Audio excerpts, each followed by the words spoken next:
Okay, so my partner was Colby. He's done his video posts, his discussion posts in video format. And so how many of you, show of hands, know how to do that? Okay, so if you don't know how to do that, that's a really cool thing that you can do. You can say a 30-second post instead of typing it all. And that might be more fun for some of you. So I just want you to know that when you go on to your Canvas site, to the discussion thing, you have an option. Look for that little, is it a little camera icon on your screen, Colby? Yeah, yeah, I mean, I can. So you can screen share that and show that, and then we'll talk about, we can talk about music. But anyway, that's what I wanted to share with you about. Let me get to it. And he'll show us how you do that. It's a really cool little device. And I can talk to you guys that way too, on any of the things that you turn in. Sometimes I find it's faster to type it though, because as it actualizes after you speak it, you have to double check it. Are you going on to the assignment? Yeah. Okay. For, what was the assignment called literally? It was called, I'll just go to the In the Heights one. That's okay. Oh, okay. Well, it was called Playbill. Oh, that one. Okay. Is it still open too? Oh, maybe not. It may not be. If it's not open, you probably can. I still can reply. So I'll share my screen. Okay.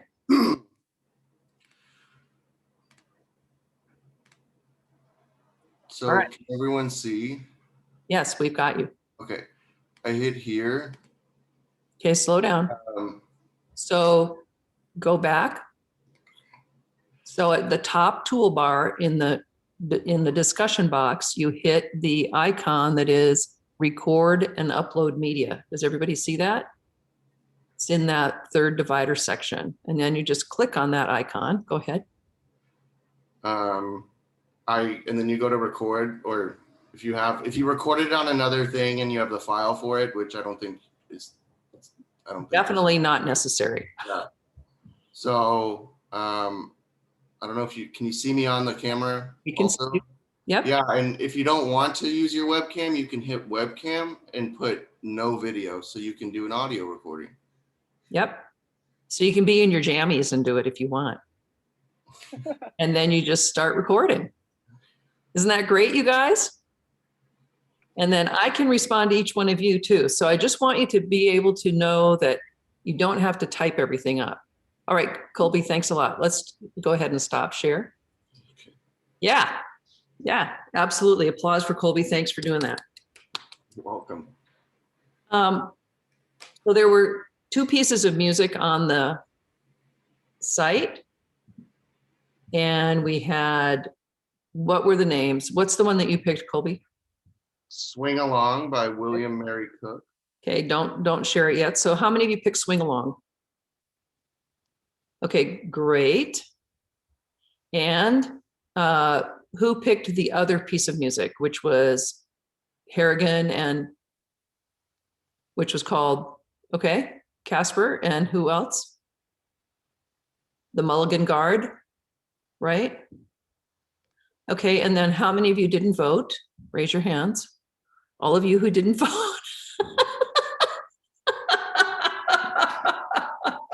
Okay, way to go. Thanks for being honest. All right, so we're gonna listen to those a little bit later, a little piece of that. What I'd like you to do is we're just gonna go around, I'm gonna call on you and you're gonna introduce your person. And I'm just gonna go down my list, which is in alpha order by first name. So the next person up is Cara.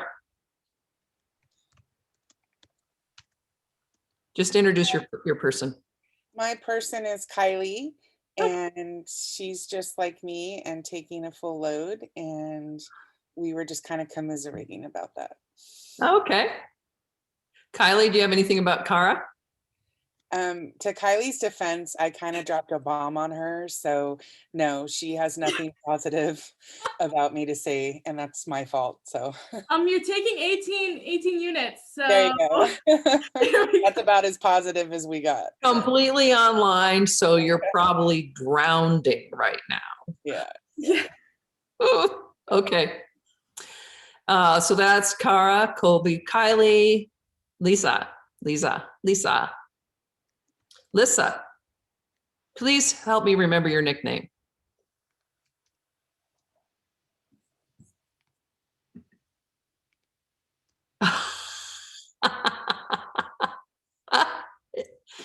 I know how to spell it. I just don't know how to pronounce it.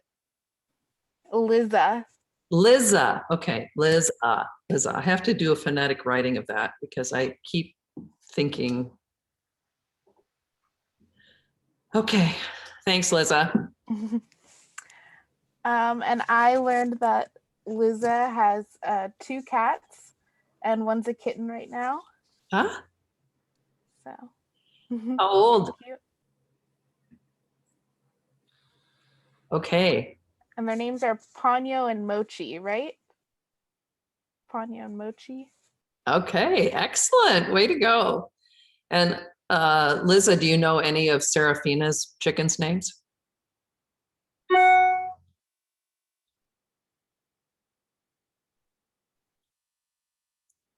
Yep. Opal was one. Excellent. Okay, good job, you guys. That was a little surprise thing. I didn't ask you to do that, but great. Okay, next up we have George. My partner was Maria. Okay. And we were actually partners the first week when Oh. yeah, so we're on a roll right now. So We Were just kind other of people- went straight to the musical. Did everybody else get partnered with someone that you know already? Okay, so you guys were just the lucky two. So you old friends by now. yeah, just reminiscing. Well, in this pandemic, that's probably about as good as you're going to get. Mhm. Okay, thank you for that. Jean. Yeah, my partner was Casper. Okay. And, yeah, and he's from Finland, and he went to Santa Barbara, and he lived in Isla Vista. Wow. Yeah. Good. Was that a change from Finland, Casper? Definitely, in every possible way. I did like Isla Vista though. It's kind of crazy, but I thought it was good, and I love the warm weather. Like I just absolutely love it. It's cold as hell here, so yeah, I definitely love it. I'm hoping I can get back soon. Definitely. Thank you. And your partner? Yeah, so Jean's from France, and even though he's a first year student at the CC, he did study for a year in Santa Barbara through EF. I think it's education first. Yes. Exactly. It was in high school, right? I guess then, or It was a kind of university place everywhere in the world. oh, okay, right. Nice. So you've both been here. That's very exciting. Yeah. Okay, Sue. Your partner? My partner was Josephine. Don't know if I pronounced that right, so excuse me. And she's never been to America, but she wants to come next year, she said. And she learned to speak English when she was, from an early on age, which I kind of had known already. Anyway, that was it. Yeah, because you got all of you who are living in foreign countries speak English so beautifully. It's remarkable. And your writing is even very good. So thank you for that. And I would be embarrassed to go somewhere, and I'd be embarrassed to go to France. I did work there once, and I wrote things to my crew, and they said, "Who wrote this?" And I said, "I did. I can write it, but I can't speak it." It was terrible. Okay, Josephine, what'd you learn about our esteemed Sue? I don't know if you hear. I have a washing machine on. Is it okay with the? Yeah, it's okay. Yeah. Well, I learned that she had been to Sweden before. Oh, how exciting. Yeah, really exciting. In high school, was it? Yeah. Mhm. She went to Gothenburg, and she kind of like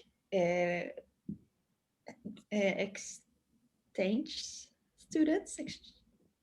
Is that what you call it? Yeah. And she knows a bit Swedish. Oh, that's fun. She was really, really good at it. I was impressed. Okay.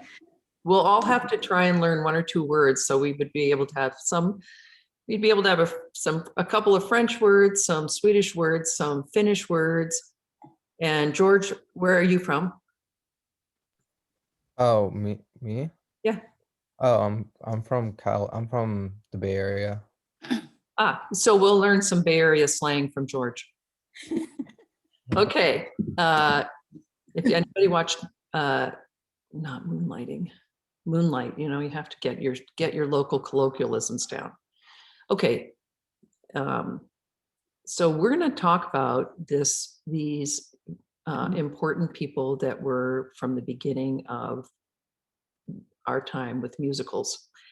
And then soon we'll be going on to the 20th century and we'll be leaving these guys behind. But I'm going to show you a couple of things that are related to musicals right now. One is, let me screen share this for you.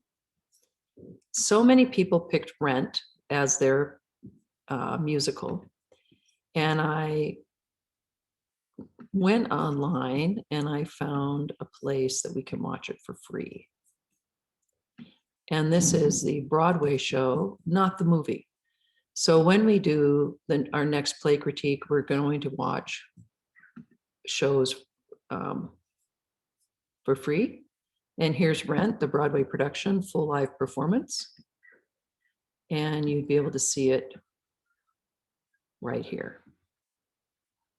So it's a great thing. I'm going to post this in our on our site, so you'll be able to see part of this. We're going to just watch a tiny bit of the beginning so that you see what it's like, and that we can actually enjoy a theater performance live on screen. And that is a big difference from watching it in the theater and watching a movie made from that information. So they're giving us all the credits up front. And for those of you who wrote about these and everyone who wrote about their musicals, thank you so much for that. It was, for many of you, it was very personal. It was a very important, your favorite musical, or it spoke to you some way. It was, you really shared a lot about yourselves, and I appreciate that. So that's something that you can watch. And then as you go down, this you can't watch in the Heights because of the movie. But If Then is another one that you can watch with Idina Medea. So that would be fun to see that as well. All right, Irina. Let's go also then to, that will be one of your play critiques that you'll do. You'll have 2 choices there. We're going to listen to one piece of music. We're going to listen to 2 contrasting pieces of music. I think that's good to start with that, just because we're studying our musical theater. So let's go to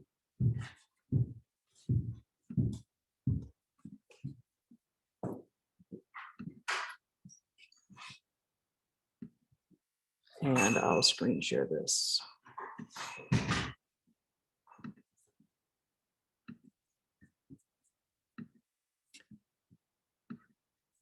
We'll just listen to maybe not quite all of this, but and this is the play that happens after Phantom of the Opera to you. So right here, you can see his microphone. and that's threaded back through. And here you can see the wire for her microphone. If you were in the house, you probably would not be able to see those. And then her microphone, her mic comes up underneath the wig. So you wouldn't see that. And that is from Love Never Dies. And now we're going to listen to something completely different for a for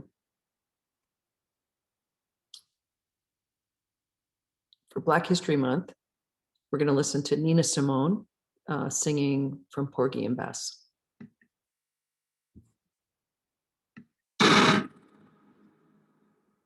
She's been a singing star since the 60s, a civil rights activist, and a woman you don't mess with on or off stage. She's worked with Martin Luther King and sung everywhere that's anywhere. And once she even shot at someone who threatened to cheat her in a business deal. Still a huge star and as powerful as ever, she's our guest today on Hard Talk. You ready? I love you, Porgy. Don't let him take me. Don't let them handle me and drive me mad. If you can keep me, I want to stay with you forever. 2 days after forever. With you forever.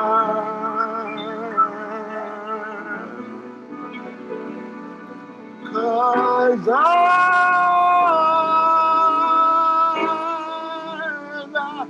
got my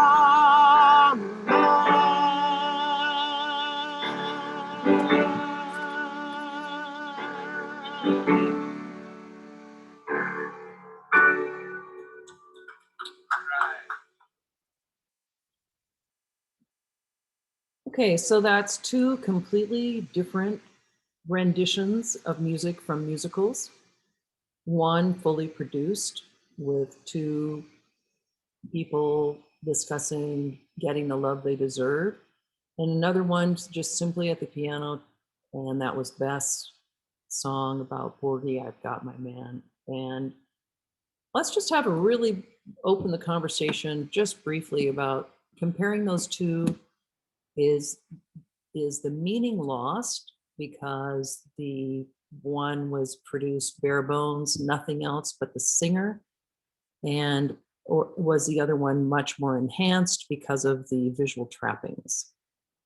So let's take hands. Any ideas on that? Did you prefer one over the other?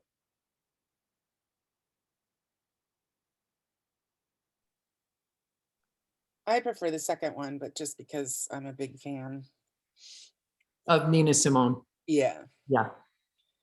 Yeah. She's amazing. I'm going to show one more little piece of hers just because it's a historic piece that we need to look at, and it was one that was banned in many places.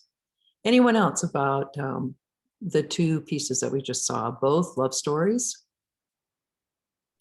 Both. I would also pick the second one. Not because I don't really know who she is, but I like more like, I don't like the extreme high notes when you sing. So I'm more of a fan like of the other one. Yeah, much more of a blues feel to that one, and the other one's much more sort of classically leaning. I was gonna say I thought the second one, the Nina Simone one, felt more, I don't know, like more like raw emotion and like a little jazzy, which I liked, and it was more about passion, I felt, compared to the first one. The first one was a little more like produced and maybe sort of enhanced by it in a way, but very different from the second one anyway. Yeah, very, very good point. The authenticity of Nina Simone, just putting it out there. Maybe a little more feeling like we had with Lin-Manuel Miranda. It's like I'm singing music that really means something to me. Almost everyone brought that up within the Heights. For how many of you, just show of hands, find your little hand thing and remember that if you haven't updated Zoom, it's in a different place. If you have updated, it's going to be down in that more section, or it's going to be, let's see, mine's in a different place than yours, but find it. And how many of you, this is the first time you've heard Nina Simone? Just hands up. Yeah, okay, yeah, good. Good. Thank you. Thanks for participating. And then how many of you, this was the first time you'd heard Love Never Dies and music from that? It's certainly not as popular as Phantom of the Opera, right? Good. So it's nice to be able to hear these things after you've heard one of the very, very early songs like Swing Along or Mulligan Guard. And then because my absolute favorite thing is Joyce Coleman's giving us our Black History Month, I'm going to play you one thing that she sent. And this is, well,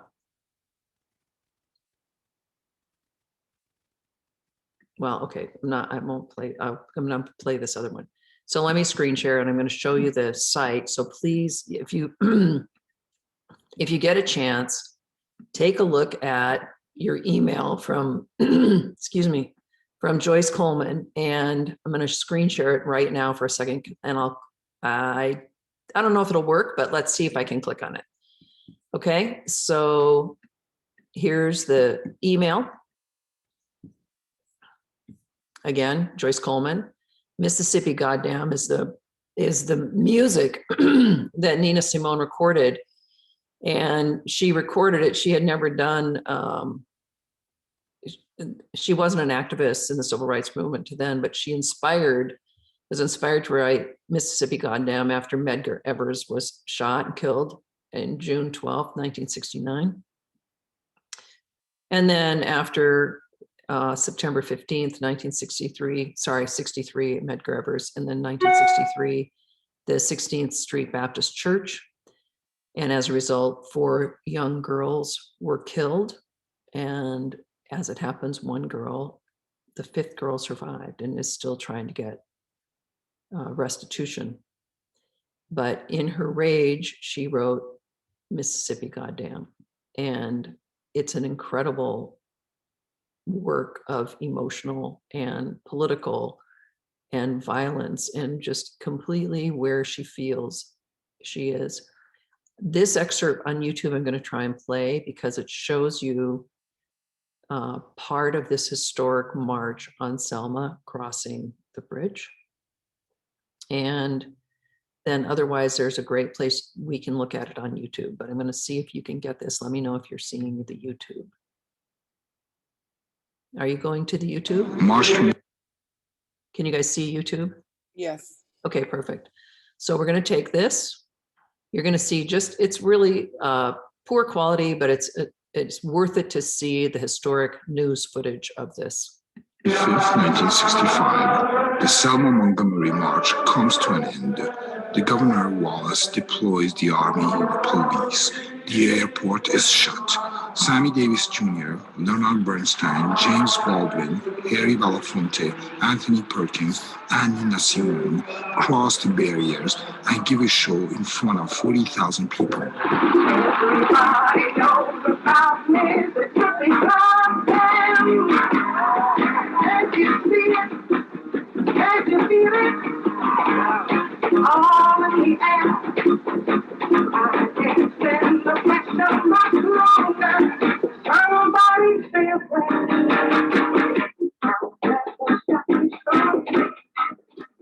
Tell me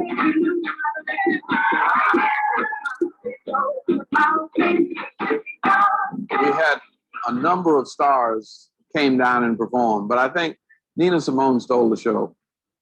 Okay, so we're gonna look at one more thing because I want you to hear part of this song. This came back to, Nina recorded this and the boxes of records came back broken in half because it was not acceptable to say those words and hear that and have somebody play that. Let me just get that. Let's see. Here we go. And again, you know, what does a musical performance give us, which is different from a play? Let me just get you guys, sorry, I went to full screen. I'm enjoying it myself. I guess I better clue you guys in. Here we go. This is an incredible recording, I thought. So I'll post these on our site so that you can see those as well. This is at the Montrose Jazz Festival, 1976.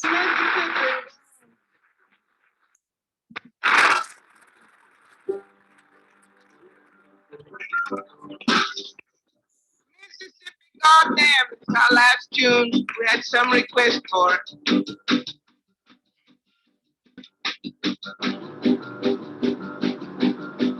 Alabama's got me so upset. Tennessee made me lose my rest. And everybody knows about Mississippi. Goddamn. Alabama's got me so upset. Tennessee made me lose my rest. Everybody knows about Mississippi. Goddamn. Can't you see it? I know you can feel it. It's all in the air. I can't stand the pressure much longer. Somebody say a prayer. Alabama's got me so upset, and Governor Wallace has made me lose my rest. Everybody knows about Mississippi. Goddamn.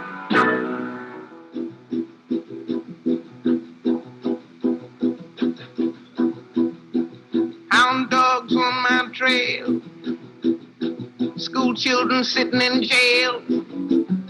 Black cat crossed my path. I think every day's gonna be my last. Lord have mercy on the land of mine. We all gonna get it in due time. I don't belong here. I don't belong there. I've even stopped believing in prayer. Don't tell me, I'll tell you. Me and my people just about do. I've been there, so I know they keep on saying, go slow. That's just the trouble. Too slow. Washing the windows. Too slow. Picking the cotton. Too slow. We're just plain rotten. Too slow. We're too damn lazy. Too slow. Our thinking's crazy. Too slow. Where am I going? What am I doing? I don't know. Just try to do my very best. Stand up, be counted with all the rest. Everybody knows about Mississippi. Goddamn.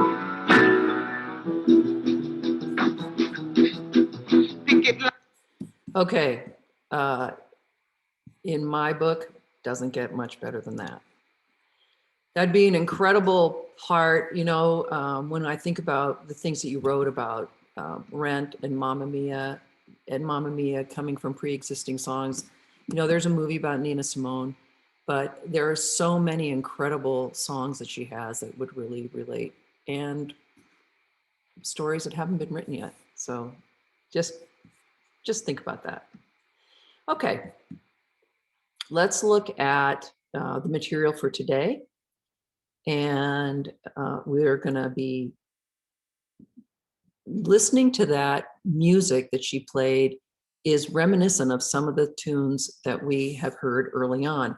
There's a little bit of a ragtime feel in the background of the beat in the music. So let's just take a look at, let me see if I can, I don't know if I can play the PowerPoint off of our site or if I have to play it off of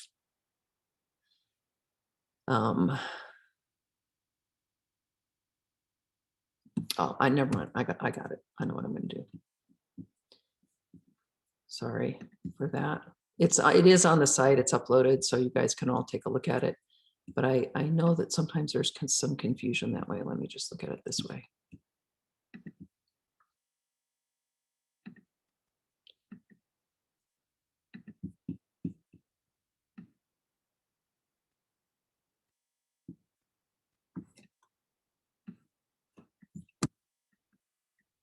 I have to find it.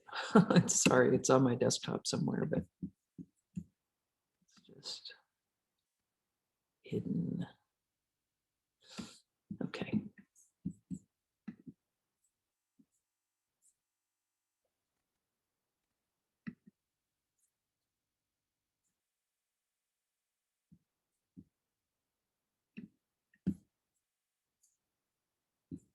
All right, we'll just look at it this way.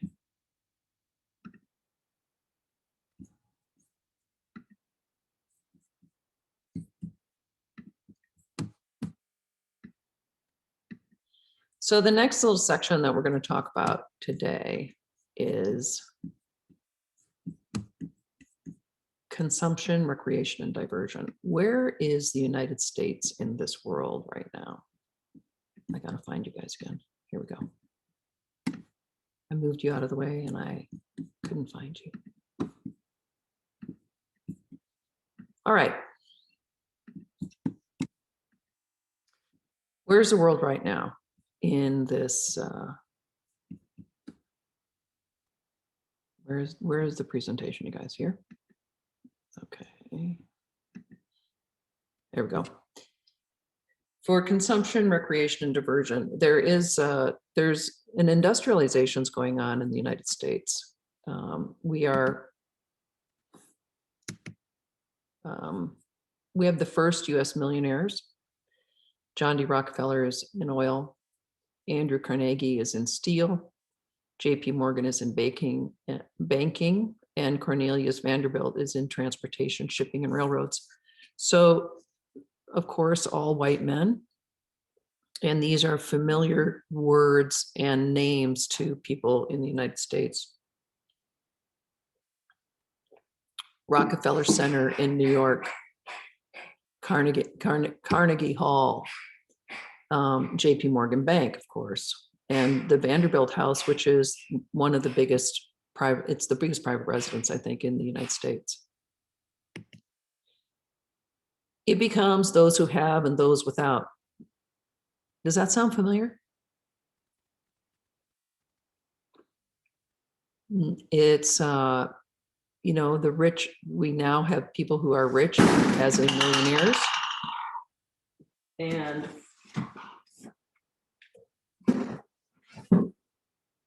sorry.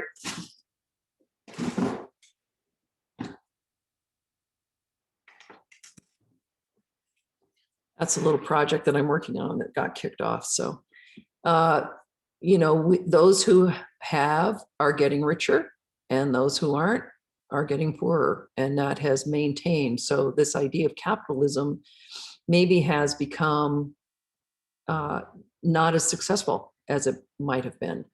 But those who have are having increasing leisure time. So this leads to consumption in terms of department stores. And we have recently,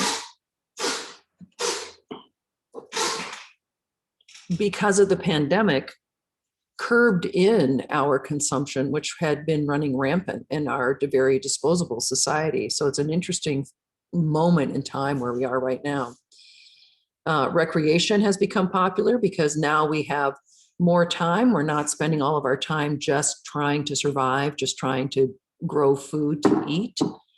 And then we have diversion, and that's where we come in musical theater. The variety show is now with us. What are they?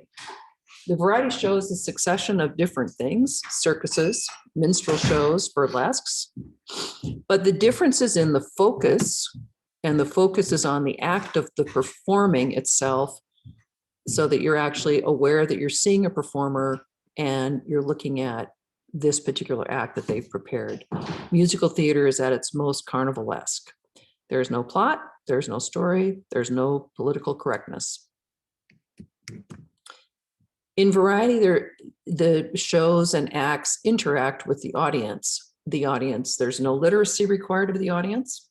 It goes to all parts of the nation. They can tour. There's individual acts. And minstrel shows begin their 40-year heyday from 1840 to 1880. So note that this bridges the Civil War from 1860 to 1865. This is white performers in blackface, and this is completely acceptable. The range of humor is from silly to transgressive. It's Oh, Susanna by Stephen Foster, I Wish I Was in Dixieland by Dan Emmett, Carry Me Back to Old Virginia, James A. Bland. Frederick Douglass called the blackface imitators, quote, the filthy scum of white society who've stolen from us a complexion denied to them by nature, in which to make money and pander to the corrupt taste of their white fellow citizens. The citizens went to the entertainment, convinced they were getting a dose of the real thing. And that's in your text on page 59. But these songs performed by white performers in blackface are part of the reason why they're so incendiary today. I Wish I Was in Dixieland, and then the Dixie flag. It's even before the Confederates. It is this this insult of stealing a particular culture from one to another. Any comments on that? Is that news to you guys? You guys all have that?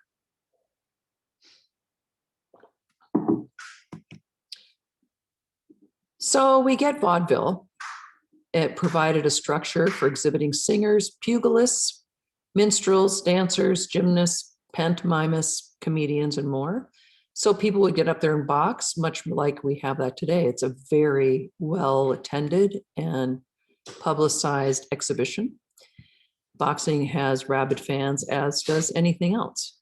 But in this moment in time, in vaudeville, it is considered equal entertainment to singing, dancing, gymnastic performances. Generally, they were in beer halls or concert saloons. So the definition of a concert saloon is really quite fascinating. And it is a rampant place to see something. Of course, you know, when you think about going to a comedy show at Levity Live, maybe it's not much different. So what it says is, concert saloon. Under the guise of singing and selling lager beer are really the lowest and most infamous houses of prostitution in which thousands of young men and boys congregate every night and plunge into the worst excesses of ruinous and disgraceful debauchery. Some of them have licenses for theatrical performances and resort to petty plays, gymnastic feats, dancing, etc., etc. But the plausible cloak of music and theatrical performances only blinds the eyes of parents and the guardians to the real character of these places, which are thus doing their work of ruin and degradation upon the rapidly increasing number of victims with perfect impunity and even without suspicion. So this vaudeville becomes the most popular theater form by the end of the 19th century. But change began because when they prohibited both a liquor license and a theatrical license, then vaudeville gets a little bit cleaned up. So notice that we've had this sort of tawdry history to overcome, both in theater and also in musical theater, that the performers are either prostitutes or they're leading someone into a den of iniquity through sex and debauchery. And of course, our are very famous, the scantily clad chorus girls. It's amazing how often that recurs. And the entertainment has been in the same way for centuries, really. Tony Pastor is considered the father of vaudeville. He was a former minstrel performer himself, a circus clown turned manager. He boasted of family entertainment and restrained prostitution and liquor and rowdy behavior, so that he wanted to have a different kind of success and bringing it into a more respectable performance. Remember, at the same time we have this classical performance going on, if we go back to the Astor Place riots, where we have the classical performances where people are kept out by inappropriate clothing. You have to have a certain dress code, you have to be able to buy a ticket, and that's what caused the riots. And then, they're doing Shakespeare. This is very different than the kind of entertainment that's available to everyone. So what is clean variety? Pastor's New Theater is considered, a wonderful place. It's not a dirty saloon hall, a beer hall where you're just standing up on some stage in the corner and maybe people are going by spilling beer on you. The audience is of the middle class. It's well dressed. They said 60% working class, 30% clerical, 4% leisured or vagrants, compared to the legitimate theater audience or the classical theater audience, which is 2% working class. So there's a division of finances right there. But the variety theaters patronized equally by men and women, and some of the top performers, and we'll be hearing about some of them, Lillian Russell, Weber and Fields, and the Four Cohens, are going to the vaudeville new theaters and raving about theaters like Tony Pastor. B.F. Keith and E.F. Albee create a large-scale operation based on the model of Pastor's New Theater. Just a second. I have to pause for just a second.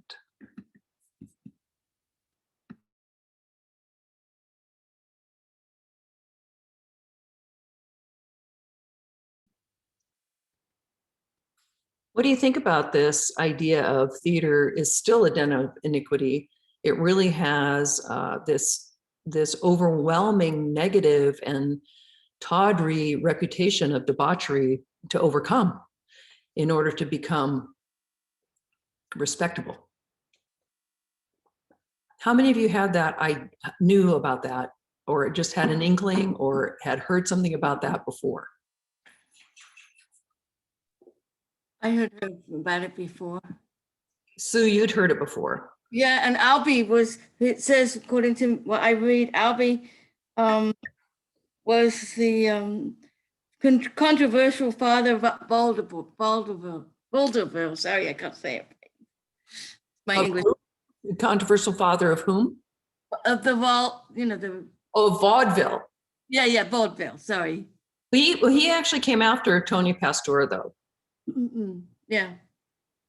So there are a lot of people that are kind of coalescing around this idea of variety show, and we have two things going on at the same time. Of course, we have the very, the very intoxicating and alluring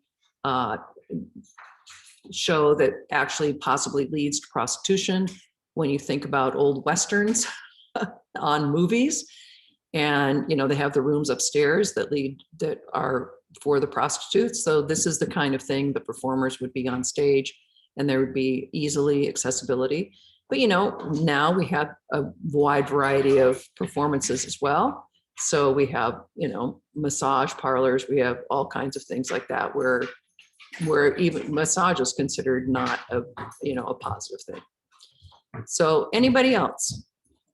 There, now we have the big dog. Okay. Anybody else had that idea of that maybe theater was really not an appropriate field to go into. Did anybody hear that from your parents or your grandparents or anything like that? Well, I knew that the church really hated it, so it was banned. So it's kind of. Okay, how far back you talking, Colby?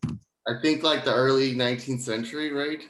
Or I don't know. Pat's gonna kill me because I forgot. But it's kind of like almost the same type of, like, it was always kind of. It hasn't ever been considered seriously, even at this point. Or not seriously, but enjoyed by people of maybe upper class and stuff of that nature. So I don't know, it's not surprising, but I only learned about vaudeville really because I watched Chicago, and that's what I did my research or my critique on, and I read about it just last weekend, and I found it like really interesting. I didn't really know that that's what the style was called. Mm-hmm. But everyone is familiar with like saloon stuff and Westerns, and it's funny that that's considered like a timeless type of classic at this point. And you can see the through line from the saloon hall to vaudeville. Yeah, absolutely. Right? Yeah. So going back to what you said early on, about theater being banned. So the reason why I ask you when is because, of course, after the fall of the Roman Empire during the medieval times, theater was kept alive by traveling troops of players going from town to town. And then they would set up basically sort of like a wagon train. They would have mansion stages, and then they would do a performance in each of those little stages. And you could go see the passion plays. You could see the miracle plays, those kinds of things. And then when you talk about the church, at that time, the Catholic Church started producing works based on the passion plays because it was so popular for the audience, and they would get people to come in, and they would be able to get money from people to be able to see these things. And then the theatrical performances got more popular than the church, so then it was banned again. And then we go into the later Middle Ages and the Renaissance, where we're now embracing real playwrights and actual plays and that sort of thing in Europe. And in the Asian culture, that it was not suppressed in that way. It was a different sort of theater completely. But remember that the United States is founded by the Puritans and the Quakers. We have those two opposing things. Quakers who believe, men and women don't cross over. They are separated in church by the aisle.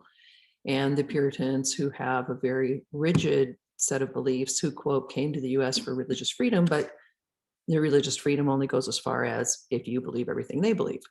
So, we have this kind of cloud over our head in the United States because of how our country was founded.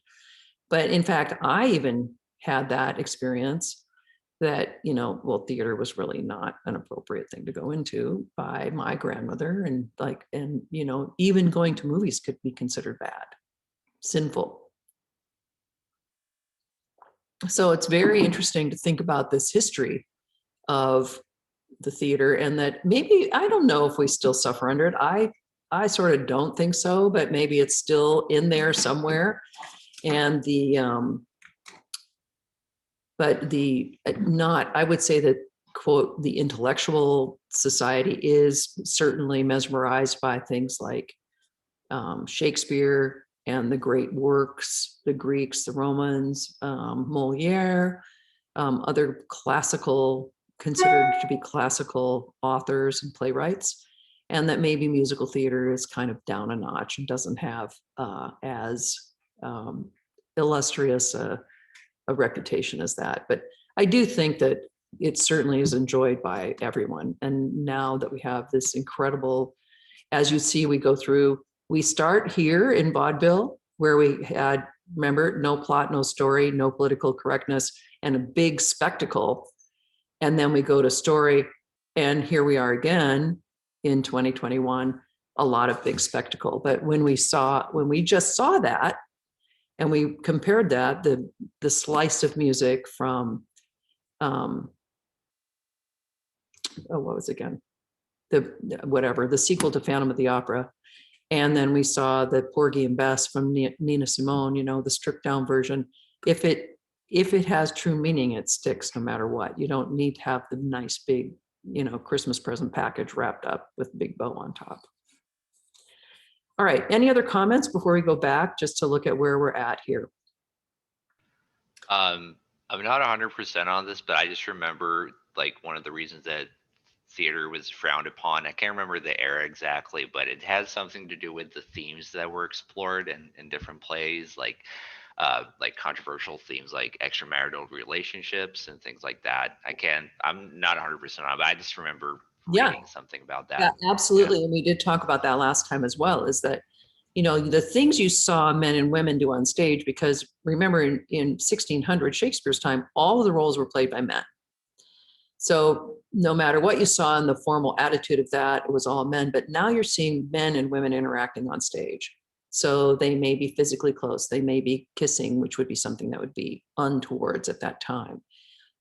Also, we talked about seeing women in the leggings and shorts without a skirt on. So you're seeing in the entire body, which is, we'll come across that again. But yes, even the content about who, what's happening. Are they having extramarital relationships? Are they having sex before they're married? Are they, in this sort of forbidden love idea? Very popular. Yeah, content as well as actual actions. Thank you for that, Casper. Any other comments? I know that also they were worried too that the government was worried that there'd be propaganda. Oh yeah. The plays and stuff and would go against them. But I kind of have a current day question. Does anyone in the group not like musicals? Oh, good question. Good. I have a ton of friends in theater and they hate musicals and I'm just shocked. I don't understand that. So I was just curious if anyone here doesn't like musicals. And don't feel pressured to raise your hand if you. Yeah, no, I'm not judging. I'm just curious. I think it's fascinating because I love musicals. So. And so, Cara, why do you think that your friends may feel that way? Is it this idea of they're less than, they're not quite, do they like theater in general? They just don't like musicals? They love theater in general. And like I said, they all work in theater, but they just like, I have two friends that I've been dying to get to watch Hamilton and they refuse. They have no desire. And I'm like, no, but you have to, like, and they have no desire. They like all other kinds of theater, but they just can't stand musicals. I have to respond to that. I love musicals, but my husband didn't, and so I couldn't watch them at home, but I can now. So, yeah, very interesting. And so, do you feel like in those situations that maybe it's either somehow beneath them, or it seems corny, or it's just so non-realistic, or any ideas? I have no idea. And they're both my best friends and they're both gay. So nothing is corny to them and nothing is, you know what I mean? Like nothing is shocking and nothing, I don't get it. I don't understand it. I had to talk my brother. He traveled a lot and alone in these, like he'd go to New York and I'm like, you have to go see a play. Just go to the window, whatever you can get, one tickets are easier to get than groups of things. And I had to twist his arm and beg him to go see a musical. And then once he did, he's like hooked. Yeah. And he loves them. And he loves all theater, but he doesn't mind a musical now. Yeah. So one thing you might keep in mind is where we started in vaudeville, and we will go back there. But, we went through this huge period, which was called the golden age of musicals. And it was this big, lush, big production numbers and, the Busby Berkeley Girls, and We're Gonna Come, and then Florence, Ziegfeld Follies, this sort of let's pretend. But then you should, maybe those individuals who are not real fans of musicals, what your favorite, Rent, maybe they'd be interested in seeing something like that. but also something like Avenue Q, which is the way I got somebody to see a musical, which is a musical with puppets. And it's just a quirky, funny little show that it also is risque, but because it's puppets, somehow you can, it's like, oh no, naked puppets having sex on stage. Ah! But it's somehow, because there's that distancing effect of the puppet, which is actually held by the actor and voiced by the actor, and you see the actor, but the puppets are doing all the action. It was a separation from their original thought of the musical to this, this is sort of a different form. This is completely unexpected. And then the humor was a bit edgier, and again, acceptable because it was said by a puppet. There were also humans that interacted with the puppets too, as though the puppets were human. So if you haven't seen Avenue Q, totally worth it. And maybe I'll try and find that one for you guys too. I'm gonna write it down. We did it a couple of years ago, and I'll show you a few pictures from it. Anything else before we just move on? Yeah, so the reason that I have trouble with musicals is because I feel like it's interrupting the story. Uh-huh. Like, I find that the dialogue is compelling and I really want to see the story continue. And I don't like that it interrupts it for me in a way. I remember when I used to watch Disney movies, I would fast forward past the songs sometimes. Huh. I wanted to continue the dialogue and the story. And there are so many people that are absolutely on the opposite. Disney musicals are their absolute favorite. I was going to add to that. I think my husband didn't like musicals because in his family he had classical musicians, and maybe that's why, So it may be a little too lowbrow. Yes. Mm-hmm. Which is exactly what we're talking about. That sort of lowbrow attitude about musicals. So that's very interesting. I really appreciate you sharing, and I think that it makes it richer for all of us to hear your reflections and your actual opinions. So thank you for just bringing it into class. Let's see, what are the 9 parts of a vaudeville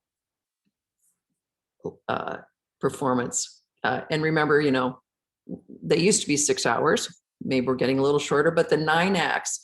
So it's very interesting to think about this when you're thinking about also writing a play, or when you're thinking about going to see a movie or anything. But the first thing was the dumb show, which meant it was not dependent on being heard. So animals, dancers, acrobats, pantomime, anything like that, because the latecomers could come in and they wouldn't interrupt their performance, but the people who were already sitting there were having fun, being entertained. So, this is sort of like the cold opening on television shows, or the preview part of the movie theater. And then you'd have the second act, which would be typical vaudeville, a male-female duet or a comedy team that would come out and do another few minutes, so that now everyone is in their seats. And sorry, I can hear my dog eating the cat food. Then the third act is waking up the audience. Okay, here we are, something totally different. We're high energy. We're having a big comedy or a dramatic sketch. So you're going to be, we're ready for the amping up to the next thing, which is the big punch, which is the big name personality act.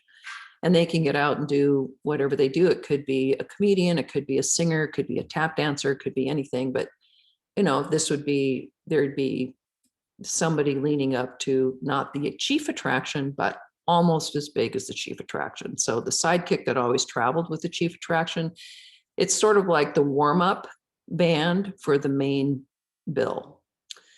And then the second most important spot in the vaudeville show would be the one right before intermission.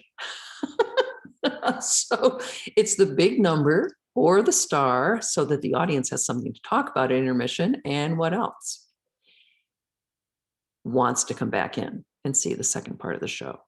So it's leaving your audience wanting to come back in and see the second part of the show. Also, then at intermission, they can be having more drinks, more refreshments. The saloon is making more money, or the theater serving refreshments out in the foyer is you've set up all the drinks beforehand and now you can sell more. After intermission, we have the startup act that helps us regain momentum and settle back into the theater. Okay, here we are. Now we're going to see something. And we have an act to build up your interest, a brief comedy playlet or a serious playlet, some little vignette of story that we're very interested in seeing what's going to happen. And then we have our chief attraction, which would be a big contrast to what has come before. And this is the Lillian Russell. This is the big hit. This is who is the main bill on the performance. And then after that, we wind it all up with some kind of showy sight to send the audience home thinking, wow, what a great night of the theater. Kind of like today, but you always think about this. I remember doing South Pacific in 2018, and we had teched the show. We had done dress rehearsals for the show. Everybody was well rehearsed. It was going really well. We got to the curtain call. Every night afterwards, we had notes, and the producer came in and said, you're not there yet.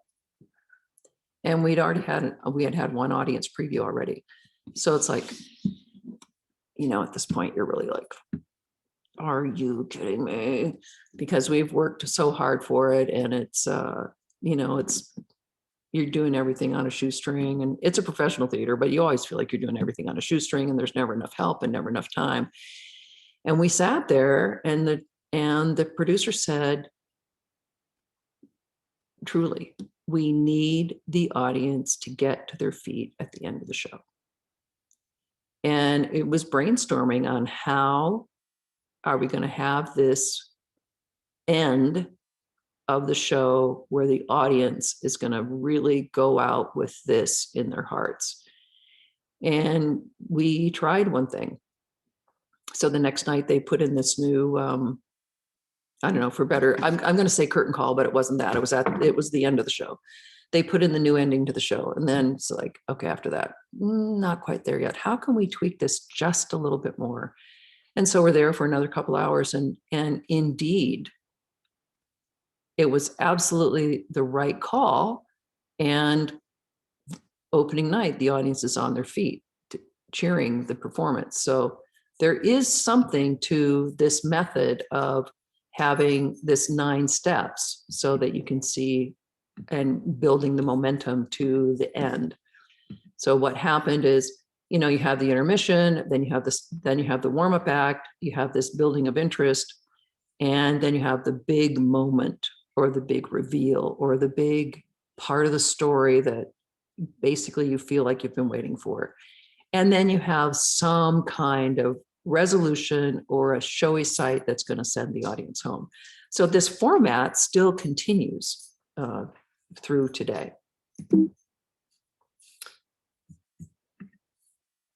Oh, just a second, sorry.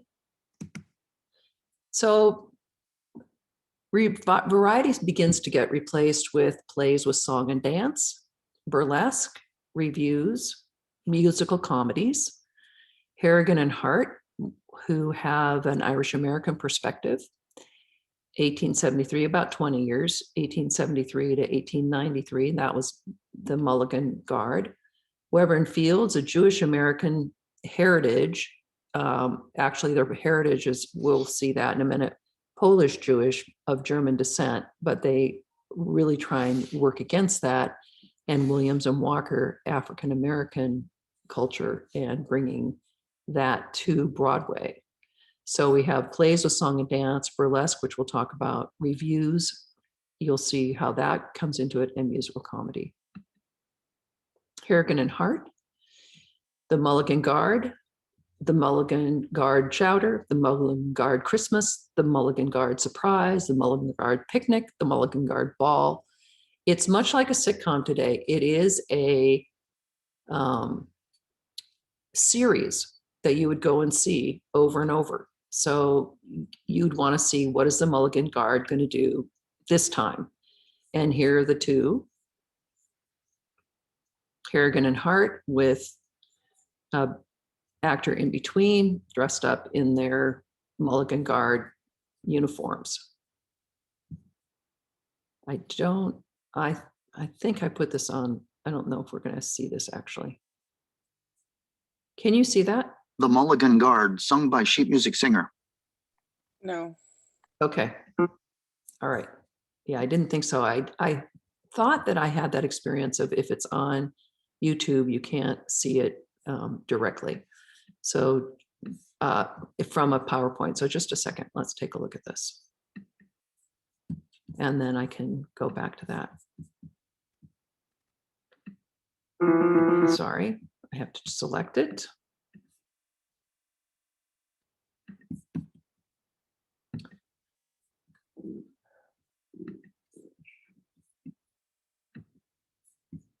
So this was the Mulligan Guard.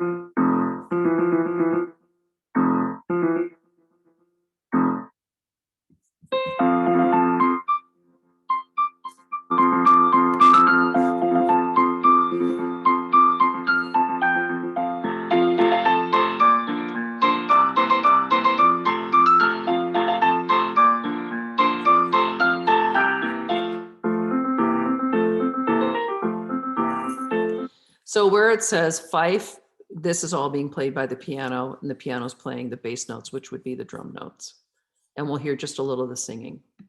We crave your condescension. We'll tell you what we know of marching in the Mulligan Guard from Sligo Ward below. Our captain's name was Hussey, a Tipperary man. He carried his sword like a Russian duke whenever he took command. Forward march, we shouldered guns and marched away. From Baxter Street, we marched to Avenue A with drums and fife. How sweetly they did play as we marched in the Mulligan Guard. Okay, and again, this is the repeat refrain, and then we would go back to the beginning. Just a little piece of music info for you. So that may be on your site. Is that the one you guys saw? My Mulligan Guard, folks? That Yes. looks. Yeah. Okay, excellent. Let's go back to this and finish this up.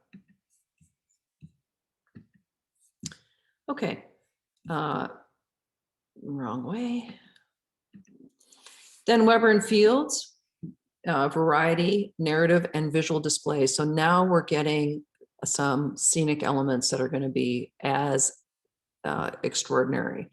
Maybe not quite as extraordinary as the Black Crook, but close to that. So a burlesque extravaganza is a send-up of something. It's either a send-up of something, so you're making a play on something, like, TikTok does, or it's a girly show, movement of chorus lines and the chorines who dance, and, taking complete advantage of the female form without skirts on. Success depended on how presented as much as what was on stage. So how it's presented is as important as the content. Scenic Splendor and Female Anatomy. Those are our two diverging trails. We're either going to show Scenic Splendor or we're going to show female anatomy. I guess not really both at the same time. Anatomical shows, 1868, Linda Thompson and her British Blondes. So that side even split further into the hot shows and the clean shows. The Minsky brothers brought striptease, I'll have to fix that, to Broadway. And Weber and Fields clean up burlesque. And they're both Polish Jews. They deliberately distance themselves from their heritage, but they're cleaning up the burlesque versus the strip shows. They usher in to the music hall and review period. A music hall director responsible for staging. They weren't really calling them director at this point, but they were responsible for staging, creating the stage picture, and then transitions from scene to scene. Julian Mitchell. He was very active, and you can see he's lived 75 years. actually more, and unifies to common effect the separate components, the dances, the sets, the costumes, and choruses. So there's a theme to the evening with each one of these different components. He highlights the chorus girl's beauty and ensures that the chorus is part of the play, not just there as a distraction for the girly girl environment. Mitchell had a long association with Florence Ziegfeld. He produced 10 editions of the Follies from 1907 to 25. And this is a review with a connecting theme, burlesque. And the Follies itself, the Florence Ziegfeld Follies, runs from 1907 to 1931. So it had an extraordinary run of popularity. And then we come to Williamson Walker. At this time, there had been discrimination against Irish for their Catholic faith and their allegiance to Ireland. They were really looked down upon when they came.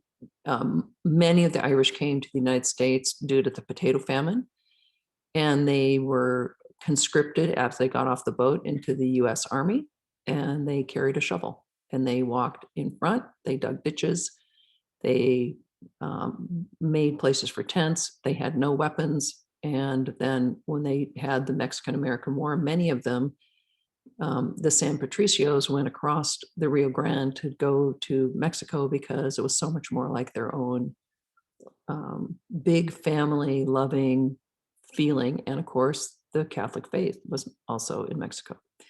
There is huge discrimination against the Jewish population. They had a non-English speaking culture, and they had a non-Christian faith. So again, the Puritan and Quaker influences are very discriminatory for all of these kinds of people and performers. And then we have Williamson Walker, African American. They have their past history of enslavement. The Blackness itself creates multiple forms of discrimination, as we saw briefly to Nina Simone in 1964. And this discrimination is sanctioned by law and custom from 1877 to 1964, the Civil Rights Act, which seems like in name only. And then through to the present, the discrimination continues.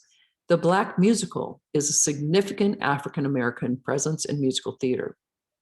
And there's separation from the cultural mainstream of white theater. Oh, did I skip that? 2 of those? Hold on. There we go. So Black musical, a show whose creation and or performance or reception pertains to any aspect of Black life or culture. It's by, about, or involving African Americans. The minstrel show, the minstrel legacy is deeply embarrassing to them. And again, remember, this is white performers in blackface. The Creole show in 1890 is the first Black musical. In 1898, the first show on Broadway, albeit at the end of the season, which is considered the summer, was Clorinda, a big hit. And Walker and Williams were a African-American duo who starred as the two real coons. And they were in contrast to the white performers in blackface. That's why they wanted to go by the two real coons. And then we'll take a brief look at the Wikipedia, which was absolutely amazing about these two performers. They had 3 major Broadway productions. Go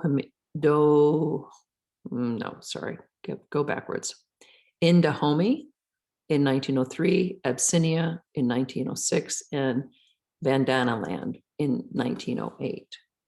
And then a piece of sheet music, which would be like a poster from the play, would be He's Up Against the Real Thing Now. And here you have Williams and Walker. And there was a contrast between, one of them was darker skinned, one of them was lighter skinned. And then in the end, you can see blackface. They realized that the comedy was better if Williams, the lighter skinned person, was in blackface and the darker skinned person was without makeup on. So it's absurd that they had to go to those extremes to meet the public because of what was expected. So we just have a couple minutes left. Any last comments, any last things? Are you guys keeping up with the reading? We're really starting to figure out where did we come from?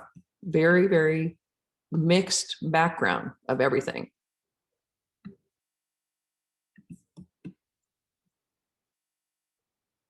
Any comments? I just want to go back to the vaudeville thing a little bit. I just remember the term vaudevillian. Yes. It's meant to refer to like, I'm not quite sure what it actually means. Like, it just means like all sorts of things happening, I guess, at the same time or something like that. I'm not quite sure. I just remember the term being used. And don't you think it's interesting that it's almost like villain at the end? Vaudevillian. Yeah, that too. So it's a performer that's in vaudeville. Yeah, very, very interesting. So I'm going to just show you this quick thing about Walker and Williams. And if anyone else has any comments, please just go ahead and put them out there. I want to read this about the real coon for you. Here it is, just on, and you know, my feelings on Wikipedia, it's only as good as what the people put there, but this has been enough. I have enough research on this to say this is true. The duo called themselves the Two Real Coons, as most of the talent in vaudeville were primarily white and were painted in blackface. At first, the lighter-skinned Burt Williams would trick the darker Walker in their skits. But after a while, the two noticed a crowd reacted better when the two reversed roles. Williams donned the Burke Cork blackface, while Walker, the dandy, performed without any makeup at all. Blackface was said to work as a double mask for Williams, as it emphasized that he was different from vaudevillians and white audiences. Williams played the role of the comic figure in blackface, while George Walker played the straight man, an obvious counter to the dominant negative stereotypes at the time. While performing their vaudeville act throughout the US, the Two Real Coons headlined at Coster and Bayal's Vaudeville House, where they popularized the cakewalk, a dance competition in which the winning couple was awarded a cake. And that was the song that we listened to on your site called Swing Along. And you would laugh. The other swing along, if you Google swing along, one of the other performers you'll get will be a white woman playing piano and much more of an operatic sounding woman singing the swing along music. So, all right, any questions? Well, thank you so much for turning in your homework. I really appreciate it. I'll be reading your critiques, and we will meet on Thursday. Stay safe. Bye. Thank you. Thank you. Thank you. Bye. Bye-bye.